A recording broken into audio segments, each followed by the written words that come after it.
All right, here is your water and sediment on slope slab.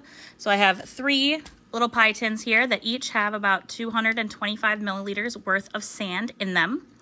And then I measured water. So this one is gonna get 20 milliliters of water. This one is gonna get 100 milliliters of water. And this one is gonna get 200 milliliters of water. So I'm gonna go ahead and add their water and start to mix that in so that they are nice and evenly spread out. Don't worry, I'll stir them in just a second. And I will say that I have them in beakers right now, but they were measured initially with a graduated cylinder. So they were measured with a good measuring tool to get those amounts that I told you.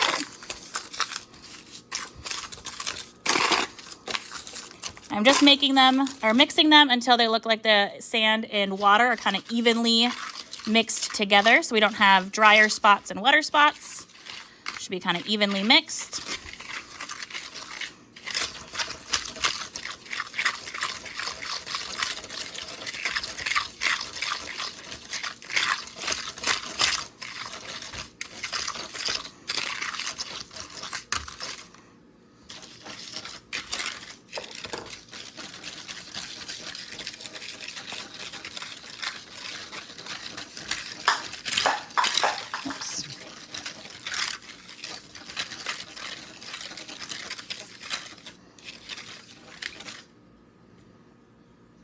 All right, so I am gonna go ahead and just pour off the excess water here, just to not make a total mess and dump all the water. All right, and now what I'm gonna do is with each of these, I'm going to kind of lift up the tray until the stuff in there, the sand, begins to slide. So they're currently nice and flat. And I'm gonna see how high off the table I can get the tray before the sand begins to slide. All right, it started slipping, and it looks like we are right at about 14.5 centimeters.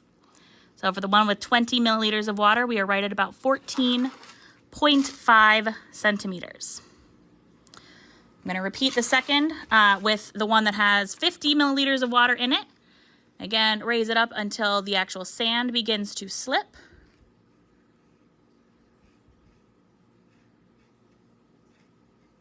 All right, I felt the sand start to slip. We are at 18 centimeters. I know my hand's kind of blocking it. 18 centimeters, 18 centimeters. That is for our 50 milliliters of water. And then our final one, or excuse me, that was 100 milliliters of water, I misspoke.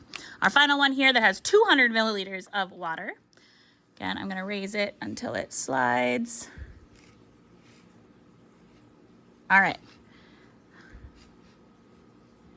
And it slid here right at about, sorry again, this is about 14 centimeters. So 200 milliliters of water slid at about 14 centimeters. All right, and our last part is I'm gonna use a little cup and kind of try and turn it into a sand castle just to see how well the sand with this amount of water can kind of stay together. So this is our one that we just put 50 milliliters of, 20 milliliters of water into. Okay, I'm gonna kind of flatten it out and then turn this over like I am making a sandcastle. Kind of see how well it holds its shape.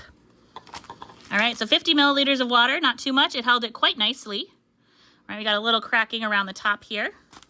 You can kind of see, but very nice sand castle-y shape. Gonna go ahead and move on to the one with the 100 milliliters of water. Try and make this into a nice sand castle.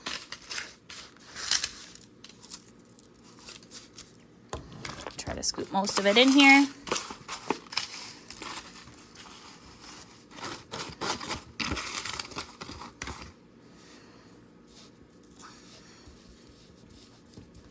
All right, turn this one over. All right, this made a pretty good sandcastle. It's kind of kept a shape, but you'll notice it's a lot, whoop, there it goes, a lot more cracked than the last one, and I moved it a little bit and it kind of fell apart. So it's a little bit too much water in there.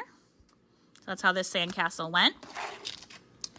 And finally, we're going to do our one that had 200 milliliters of water in it. Again, scoop it all as much as I can into the cup.